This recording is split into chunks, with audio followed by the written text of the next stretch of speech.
Okay. So in this particular unit, again, we're going to break it down into two. And the first chunk of this unit is going to be on dissolving and making solutions. The second chunk is going to be on acids and bases themselves. We're going to separate it into two. The first chunk is going to take me about 7 or 8 lessons, which means we're going to be lined up for a test just before the break. And the acids and bases, I'll just get started, but I won't get to a test until after the break. In this first particular chapter, which is just on dissolving and solutions, today we're going to look at the dissolving process. We're going to look at why things dissolve and what you can dissolve in what types of things you can dissolve. And then we will be talking about concentrations on Monday, how strong a solution is or how weak a solution is and how we quantify that. All right? So that's where we're going to be heading. Next we'll be talking about how strong a solution is. So today we're going to talk about the dissolving process. You don't need to worry about that because that was the reading assignment. And in terms of the dissolving process, it's kind of like we're stepping back to what we were talking about in the second or third chapter of this course when we were talking about ionic versus molecular compounds. And really when it comes to dissolving, we do need to kind of separate our discussion into those two classifications. How does it behave if it's ionic, and how does it behave if it is molecular?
Now we've already looked at the dissolving of ionic compounds very quickly when we first discussed ionic compounds way back when, my third unit or third chapter or something like that.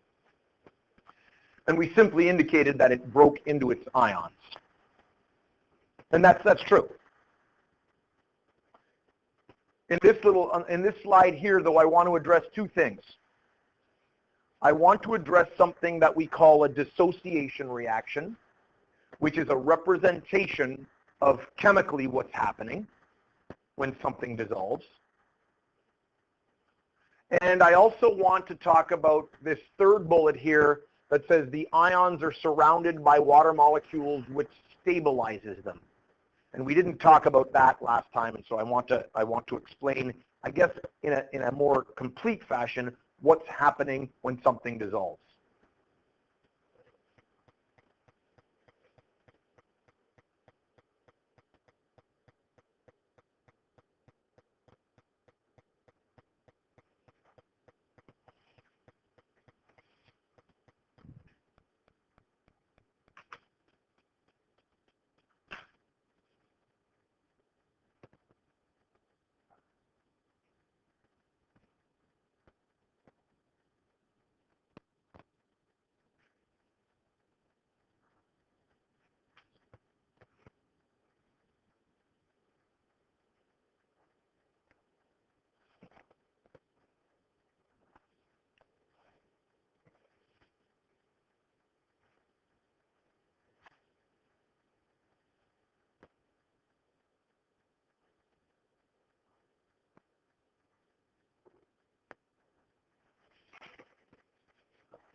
So when an ionic compound dissolves in water, it dissociates or breaks apart into its individual ions. The ionic bonds between the cations and anions are broken. Again, I'll talk about the third bullet in a moment. Let's look down here at the sodium chloride. So what we're doing is we're taking some sodium chloride solid and we're putting it into some water, and what we're saying essentially is that the ions dissociate from each other.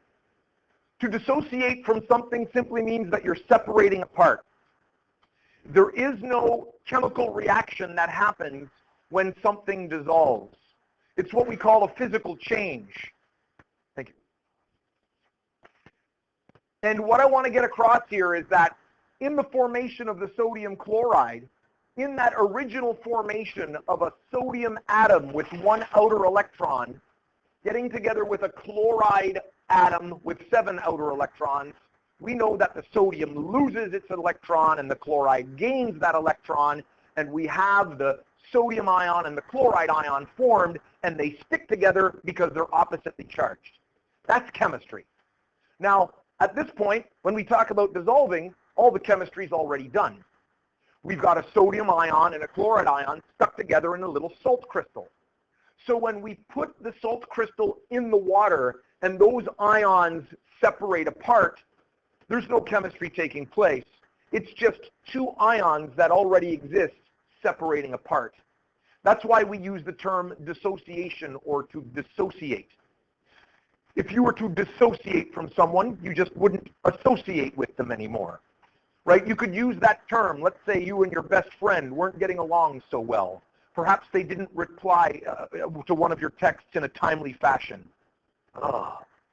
Or perhaps they stole your boyfriend. Who knows? Ooh, that's exciting. That's good. So what you could do is you could have the conversation. I'm sorry, I do not want to be your best friend anymore, so I am now going to dissociate from you, which means I'm going to go this way, and you're either going to stay there or go the other way. Goodbye, I dissociate from you. And you could go on your way. You would dissociate from them, right? No muss, no fuss. Like guys are not emotional people, right? So they do that all the time. Hey, yeah, I don't want to hang out with you anymore. Okay, see you around. Dissociation, boom, away they go, right? No emotion, no need for whatever. Anyway, I just want to express to you that dissociation means no reaction going on in this case, just separating from each other, all right?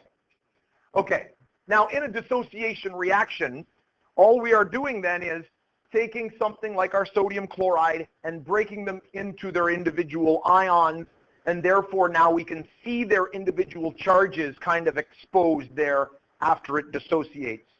Let's complete this one for aluminum nitrate. So if I have aluminum nitrate and all of the nitrates are going to dissociate from the aluminum, what am I going to have here as my products of this reaction? Now, it's not really a chemical reaction, but we represent it as one. We're learning how to represent dissolving as essentially a little reaction that involves the ions falling apart.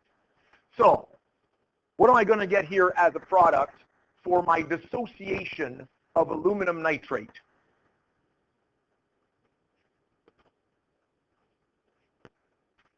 Yep, Braden? I need more detail. I need charges. I need you to tell me what to write.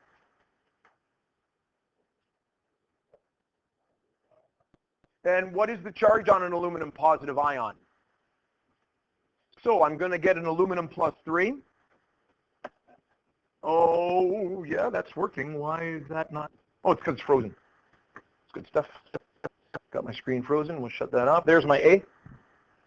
Aluminum plus 3, aqueous. Excellent. And what else am I going to get?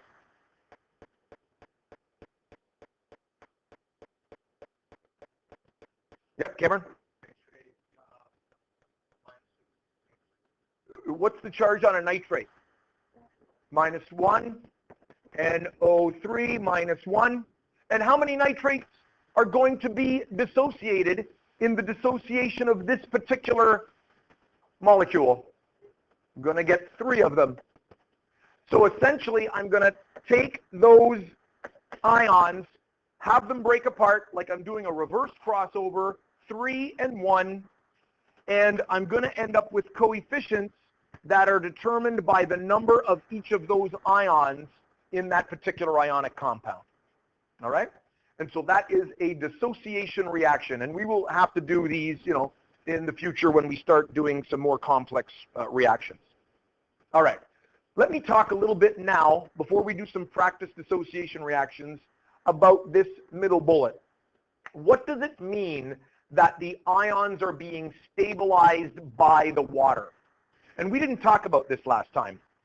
Let me show it to you here on a little simulation, and this is not, you don't need to write this down, but I've kind of put together on the Smart Notebook here a little representation of water and then a positive ion and a negative ion. So let me put together here an ionic solid here. So there's positive, negative, and we'll put another positive there, and we'll put another negative right there. And right here I've created the fattest little tiny ionic solid that you've ever seen, made up of 2 little formula units of oppositely charged ions, and that's representing my salt crystal, all right? The positive is going to be the sodium, the negative can be the chloride. Now, when a substance dissolves, we already know that in the dissolving process that these ions are able to move freely on their own in the water. But what I want to talk about today is, why are they able to move freely? Why do they dissolve? Because some substances don't dissolve. Sodium chloride dissolves very well. But if I take a piece of chalk and I put it in some water, calcium chloride does not dissolve. So I want to answer the question of, why does something like sodium chloride dissolve, yet something like calcium carbonate does not dissolve? And here's the answer. It has everything to do with the water. We know from our analysis of molecules that molecules like water have a slightly positive end and a slightly negative end. This goes back to what we called the electronegativity. Oxygen's electronegativity is very high, and hydrogen's electronegativity is not quite as high. So when they're tugging on their shared electrons, the electrons get pulled towards the oxygen, and I have a slightly negative end on the oxygen and a slightly positive end on the hydrogen. What that does is, when something like a negative ion is dissolved in water, it results in the positive end of the water being attracted to the negative ion. And that just doesn't happen with one water molecule. It will happen with all kinds of water molecules in such a way that that little negative ion will be surrounded, and here I'm going to do it with 4, but in reality it can be surrounded by an entire sphere of water molecules. So what happens is, we end up with this little negative ion being surrounded by a sphere of water molecules. Now the question is the pull of the water molecules stronger than the pull in the solid? And that's what's going to determine whether it dissolves or not. In the solid, the positive and negative are attracted to each other. They're being held together. In the dissolved situation, the negative is being attracted to the positive ends of the hydrogen. That's an attractive force. The question is, which one pulls harder? If the water molecules can pull harder than in the solid, then the substance will dissolve. But if the solid, the 2 ions are held together stronger than the water can pull, then the substance won't dissolve. And that's what it means by being stabilized by the water. Is the water's pull strong enough to pull the ion out of the attractive forces that are found in the solid? And if it is, it will dissolve. And if it isn't, if it's stronger held in the solid, it won't dissolve. The same thing can happen with the positive ion. In this case, the oxygen side will be attracted to its positive charge. And again, a sphere of hydration will be formed. And if that attraction is stronger than what can be supplied in the solid, then we will have successful dissolving. Okay? It's like the ions get covered with almost like a camouflage of water molecules, like a cloak of water molecules. Because water can dissolve very well in itself. That's kind of a silly thing to say, but one water molecule fits very nicely amongst other water molecules. If an ion is coated in these other water molecules, then what can happen is, as it's in the water, the other water molecules will be able to stick to that sphere of water molecules and allow it to dissolve. All right? So this sphere of hydration allows for dissolving. I've got a little analogy that's kind of silly that will help us maybe understand this. Imagine that you and your significant other are going to a dance, perhaps a homecoming dance or a Christmas ball of some sort. We'll go with the Christmas ball. And you and your significant other step in the door. Chris is giving me a look. Are you kidding me? Is this where we're going? Yes, it is. And you and your significant other are standing there along the wall, holding each other's hand. Why? Because there's a great strong bond between you and your significant other. Now, you and your significant other represent the ions. They're in the solid. Your relationship is solid. It's pretty good. Now, let's imagine at that point a bunch of, and we're going to go with females because it's just a better story with females for some reason, probably because I'm a male. A bunch of girls come along, maybe 6 or 7 or 8, and they're all, oh, and they come up to the male in the grouping, and they're like, come with us, oh, come with us, right? And they're trying to whisk away the male. Now, the male stands there, and the question is the force of attraction stronger between him and his significant other, or is the relationship not so strong and the force of attraction between him and these 6 or 7 females stronger? That's the question. If the relationship is strong, then that male will say, thank you, but no thanks. I'm happy where I am. That is unsuccessful dissolving because the solid remains a solid. The ions remain stuck together. So if the force between the 2 ions in the solid are very strong, no dissolving takes place. But if the relationship isn't so strong and his hand starts to squeeze out from your partner's hand and, oh, and the girls, come with me, they surround him, and off in the crowd they go, and he's gone. Then he's dissolved. He's dissolved in the crowd of people surrounded by a sphere of women, which is why I like to tell the story on the side of the ladies. Anyway, what's that? No. I just tell the story.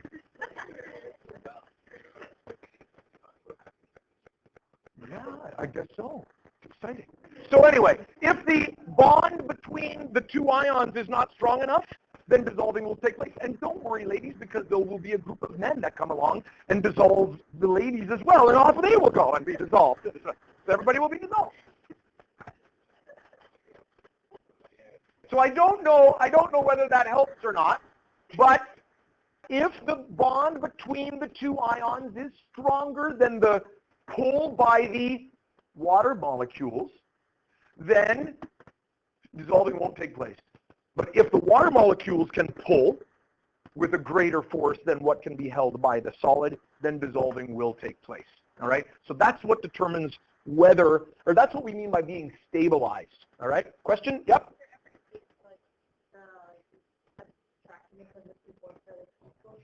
That's a good question. Yes, there is. And this particular, when we look at solutions and dissolving in grade 12, we will talk about how you can have a situation where you have something called a saturated solution. I don't know if you've heard that term before. It means that you've dissolved as much as you can. all right? So it's dissolved a lot. And you can then have a solid at the bottom, and what you can have is you then have a balance of dissolving and becoming a solid. Now, there's no analogy that works for this, but at that point, you've got this balance, and because there's so many ions in the solution and so much has been dissolved, that the force weakens on dissolving more stuff, and then you get a balance of being dissolved and forming a solid. And so you get this balance where the force becomes the same. And this can be true for all solutions if you were to dissolve enough of it into the water. We call it a saturated solution. So at that point, you do have this balance situation. Yeah. All right? Okay. So that's why substances dissolve. Let's just finish this off with a little addition on something that then doesn't dissolve. So if an ionic compound does not dissolve, it indicates that the ions are more stable in the solid rather than in the aqueous form. And in our silly analogy, that was the solid relationship. Solid relationship. It means that the force of attraction between the ions is greater than what the water can supply. And this is due to a stronger electrostatic force between the ions. All right? Have I got that going? All right. Nice. That's in case when you got to the end of the row, you forgot what that last word was.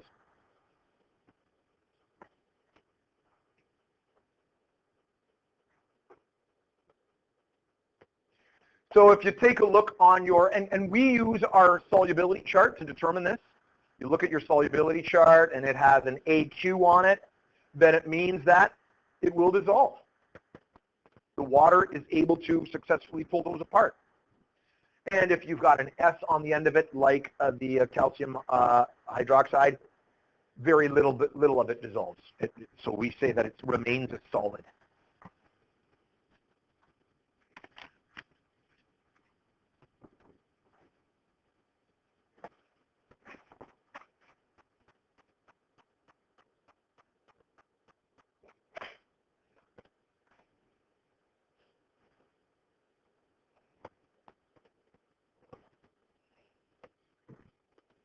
Now, our little explanation here only covers ionic compounds. For the last part of this note, we need to talk about molecular compounds and why and how they dissolve.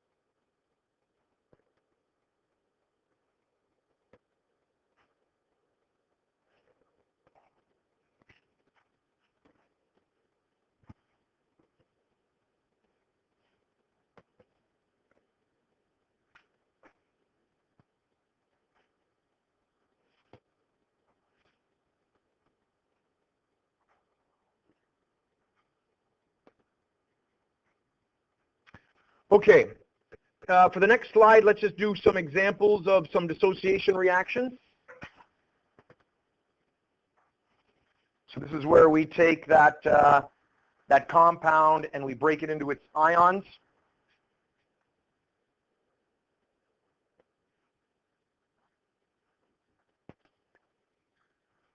So start with the chemical formula.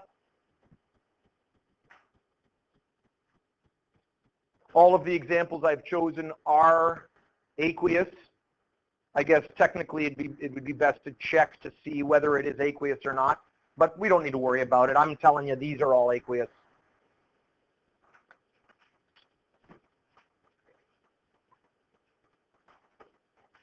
So I know the way you guys fly, you're writing all these words down so that I can do them all with you, but I'm going to work through the first one first so that you can then go ahead and do the rest of them because they're not that complicated. Potassium chloride, KCl, it's going to dissolve. That's an AQ, by the way. I cross it over, 1 and 1. I'm now going to break them into their ions. I'm going to result in 1 K plus aqueous and 1 Cl minus aqueous.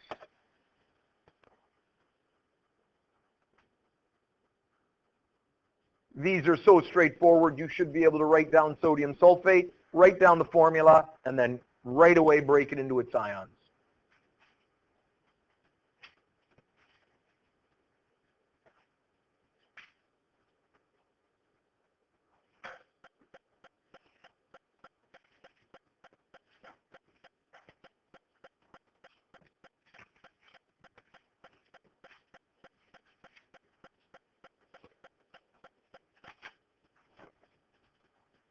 Somebody have a formula for sodium sulfate so we can just get a start on it?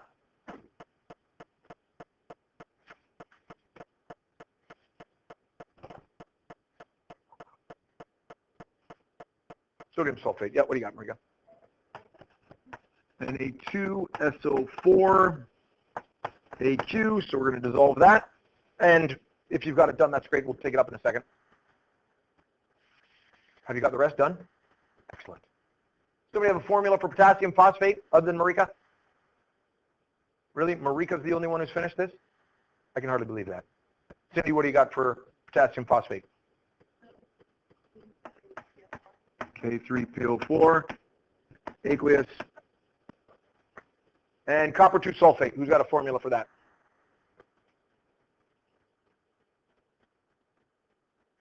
Yeah, Marcy, what do you got? CuSO4 aqueous. Excellent.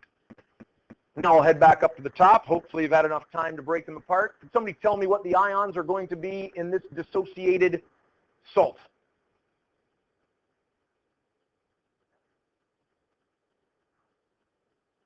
Yeah, Marika. 2Na plus, aqueous, plus SO4 minus 2, and it's aqueous as well. Excellent. 2 Na plus and 1 sulfate minus 2. Potassium phosphate. I don't want to spend a lot of time on this. It's pretty straightforward. Yep. What do you got, Lily? Yep.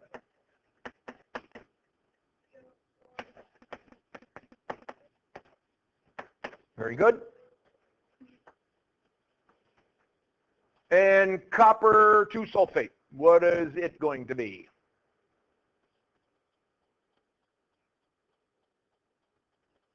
Cameron, what do you got? Oh, hold on. Cu plus 2. Excellent. Aqueous. Yeah. So, not difficult. Simply representing this dissociation, and when it dissociates, its charges are kind of revealed because they're now able to move freely, and so we have to write them as separate charges. Okay, pretty straightforward stuff. One last little thing, and you can write those 2 bullets down. Soluble ionic compounds are electrolytes. They form mobile ions which conduct electricity, and this, we've already made this statement way back when we first learned about ionic compounds. There we've got, you can see our little simulation. Look at there, they all go. You can hear them. Come with us, come with us. Right? Can you hear them? If you listen carefully. There we go. Relationships being destroyed by those evil water molecules.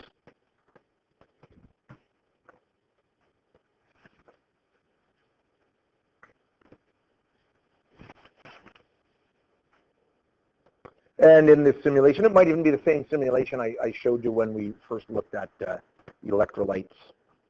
There's our simulated conductivity tester. And those little ions are able to move, thus causing conductivity. Okay? So ionic compounds, when they dissolve in water, are electrolytes.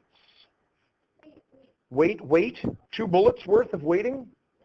What are we at? Are we at due to mobile ions?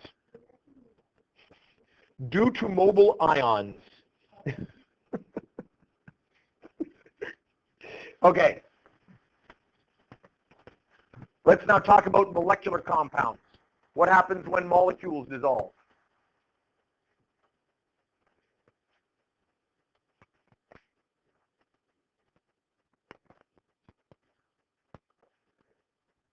Now, the reason molecules dissolve are the same reason that ionic compounds dissolve. The force of attraction by the water molecules to pull them into the solution is greater than the force of attraction of adjacent molecules in the solid. It's a very simple concept. If the force by the water is greater, dissolving will happen. If the force in the solid is greater, dissolving won't happen.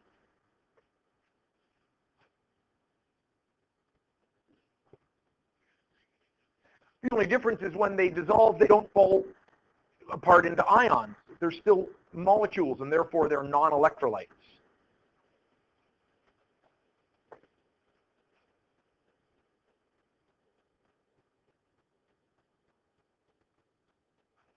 Also, the difference is we're not pulling apart oppositely charged ions, and so the force that we're overcoming are what we called intermolecular forces.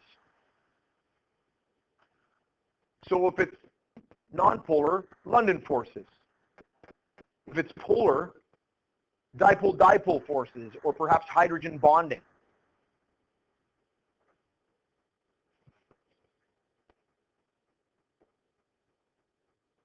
I described this as how sticky the molecules are. So it depends on how sticky the molecules are in the solid.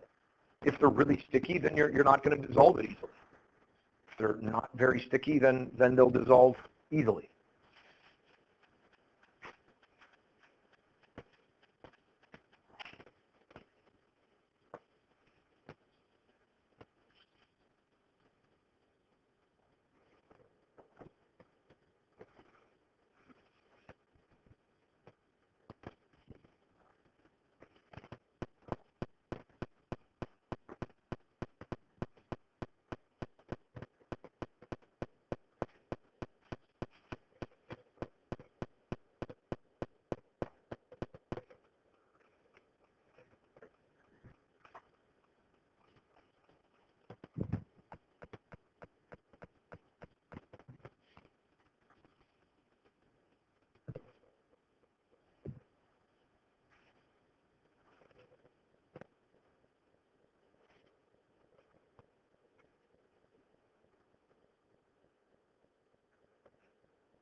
So same idea.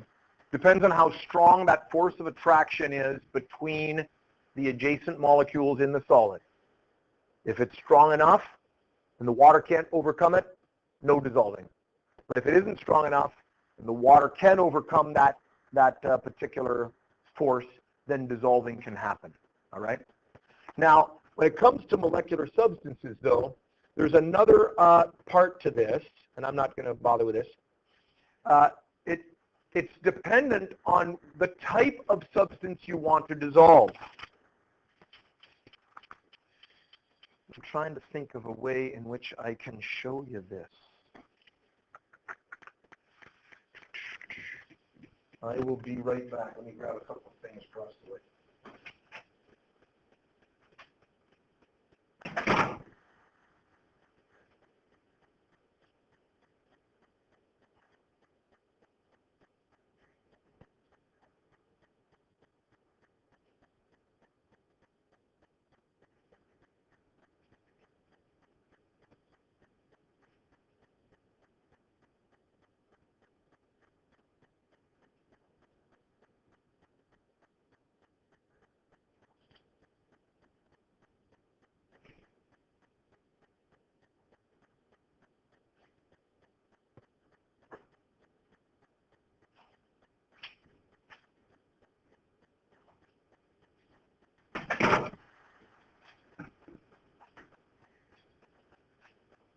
I left my microphone here, so if you guys were talking about me, I'm going to go back and check. Because I know I recorded it.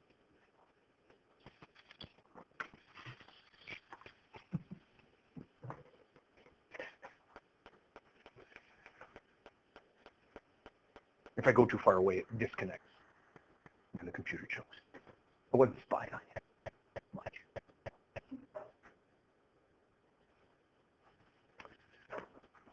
I went across the way to get some acetone. I think I've mentioned acetone. Did I mention acetone at the beginning of this class? Did we talk about it? Yeah, nail polish remover. It's like nail polish remover. This doesn't have perfumey, fragrancy things that come in regular nail polish remover. Don't ask me why I know that. Just took my nail polish off this morning. And the reason I wanted to get some acetone is because I wanted to show you how different solvents will dissolve different substances. So I'm going to put some water in this beaker, and the reason I've been looking at all of my markers is that you guys all know that some markers are permanent marker, and then some are washable. And the type of ink that they use in the marker depends on what it can be dissolved in, all right? Now, I've got a dry erase marker here. It says Staples dry erase marker. And dry erase markers easily come off, and I think that these are what I would call a washable marker. It's going to come off quite easily. And it should come off quite easily with water. Now, what that means is the ink in this marker has the ability to dissolve in water. That means it's a polar molecule. Because polar solvents, and when I say polar, I mean that they've got a little delta negative and a little delta positive. We saw that with the water. Polar solvents have the ability to stick to polar molecules. And so this should be soluble in my water. And so my plan was to maybe dip this in here and see if I can get some of the black to come off and be soluble in the water. Something like a Sharpie marker, these are permanent markers, which means you can't wipe them off with just water. It means that they don't dissolve in water. And so they must be made up of a molecule that is nonpolar, because we'll learn in the next slide that nonpolar substances can only dissolve in solvents that are nonpolar. And acetone is nonpolar, so I should be able to dissolve this ink in the acetone. All right? Let me show you why that's the case. Let me go back to the simulation here. So let's get rid of this whole thing here. Let's get rid of this great big thing here. We'll get rid of this big thing here. Delete that away. And I am going to open this up here, so we'll get rid of that. And I want to go now down to Gallery Essentials, and I want to open up Science and Technology, and I want to open up Chemistry. And in this case, Chemistry Elements. And in this case, I'm going to go down here to a molecule like ethanol, all right? And I also want to go down here to a molecule like carbon dioxide. Okay. Now, in a molecule like ethanol, you'll notice it has an OH on it. And that OH, right away, just like the water, because of its electronegativity, there will be a slightly negative end and a slightly positive end. All right? This is a polar molecule. Carbon dioxide, symmetrical. The delta ENs cancel out. This is a non-polar molecule. There are no delta negative, delta positives on that thing. So here's what happens. If you try to take something like water and surround the polar molecule, it doesn't take a lot to imagine that I could position the H's in such a way that they're going to be attracted to that corner right there where that oxygen is. I could also take another one, and I could easily rotate it in such a way so that the O is being attracted to that positive guy right there. The water molecules can surround this polar molecule, and just like when it surrounds the ions, it can dissolve it. In this case, the water molecule approaches the carbon dioxide, and there is nowhere on that carbon dioxide for that to stick. It will not be surrounded by water.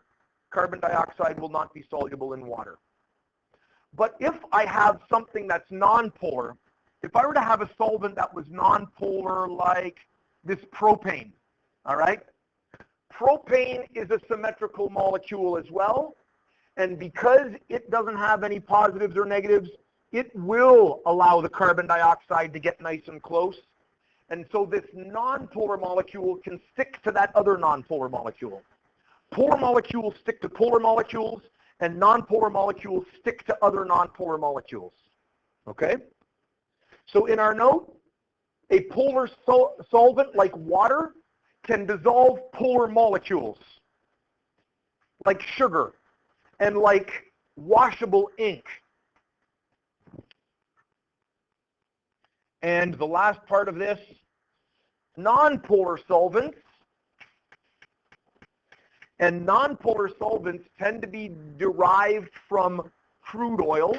So things like oil and gasoline and paint thinner, they all have that odor like, you know what I mean, gasoline has that distinct odor, acetone has that distinct odor, paint thinner does. If you're into smelling markers, permanent markers, because there's a solvent in there. Whew, good stuff. Is it black on my nose? That's because there's a nonpolar solvent in there, and when you write on something, right, the ink is dissolved in the nonpolar solvent, and when you write on a piece of paper, it's a nice liquid, and then the solvent evaporates, and you're left with the marker on the paper. That's the same when you apply your nail polish, guys. Same thing. Right? When you put the nail polish on, there's a solvent in there. It's nonpolar. When it evaporates away, you're left with the solid. And if you want to dissolve it away again, put some acetone back on it, and you can dissolve it away. So nonpolar solvents can dissolve nonpolar molecules. These nonpolar solvents, because they're derived from oil, they're highly flammable. So girls, when you guys get together, right, like on the movie Grease, because I know it's close to real life, and you all get together to put on your nail polish, you know what I'm talking about, and then Rizzo lights up her cigarette, not a good idea, because all of the vapors coming off of the evaporating solvent of the nail polish is highly flammable. So if you're all doing your nails at the same time and then you go to light up your cigarette, you're going to blow the place to pieces because you filled the room with flammable non-polar vapor. All right, be very careful when you do that. No smoking when you put your nail polish on. Okay? So, polar molecules like water can dissolve other polar molecules like sugar, and non-polar molecules like acetone or gasoline or paint thinner can dissolve other non-polar molecules. One last slide actually here, and there's the homework, and I'm going to see whether my little demonstration is going to work here or not. Now I have to I'm making a hypothesis on this. Actually, I'm going to stop the recorder here in case it goes horribly wrong. No, it won't go horribly wrong.